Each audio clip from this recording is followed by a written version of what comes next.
La Première Guerre mondiale s'est terminée en 1918 avec la défaite de l'Allemagne et de ses alliés. Le traité de Versailles a été signé en 1919 pour mettre officiellement fin à la guerre. Ce traité, censé assurer une paix durable, a plutôt semé les graines de futurs conflits. Il imposait de lourdes sanctions à l'Allemagne, notamment d'importantes pertes territoriales et de lourdes réparations financières. Ces réparations ont paralysé l'économie allemande et engendré un ressentiment au sein de la population allemande. Le traité limitait également strictement la taille et la capacité de l'armée allemande. L'objectif était d'empêcher toute nouvelle agression allemande. Cependant, cela a également engendré un sentiment d'humiliation et de vulnérabilité en Allemagne. De nombreux Allemands se sont sentis trahis par le traité, estimant que leur pays avait été injustement puni.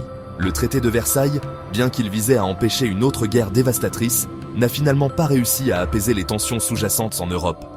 Le traitement sévère infligé à l'Allemagne a créé un environnement propice à l'enracinement d'idéologies extrémistes.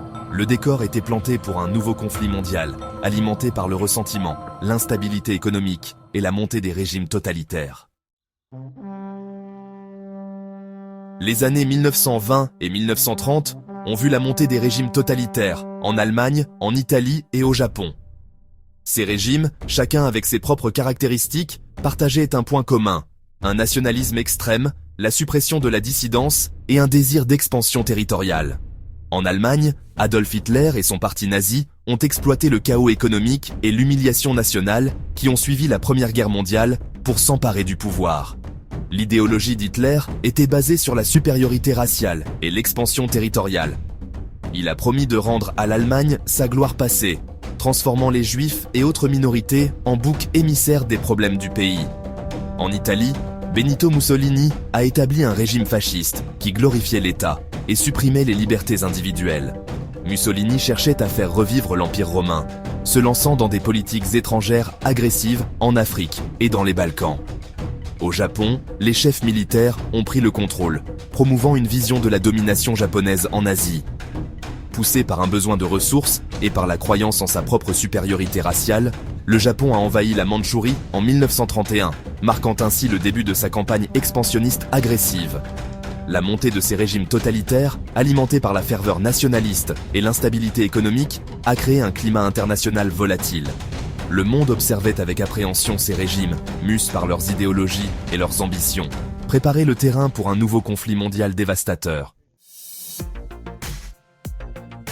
La prospérité économique des années 1920 a pris fin brutalement avec la Grande Dépression.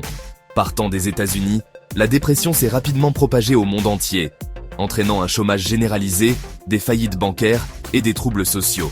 Cette crise économique a eu un impact profond sur le paysage politique, en particulier en Europe.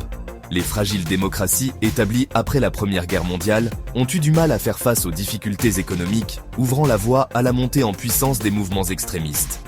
En Allemagne, le parti nazi, qui n'était qu'un groupuscule marginal, a su tirer profit du désespoir et de la colère généralisée. Hitler a offert des solutions simplistes à des problèmes complexes, accusant les Juifs, les communistes et le traité de Versailles d'être responsables des maux de l'Allemagne. Son message a trouvé un écho auprès d'une population en manque de changement et aspirant à un retour à la stabilité. Les troubles économiques des années 1930 ont créé un environnement fertile pour les idéologies extrémistes. Les gens étaient plus réceptifs aux promesses de restauration nationale et à la recherche de boucs émissaires parmi les groupes minoritaires. La Grande Dépression a donc joué un rôle crucial dans la montée du nazisme en Allemagne et le déclenchement de la Seconde Guerre mondiale.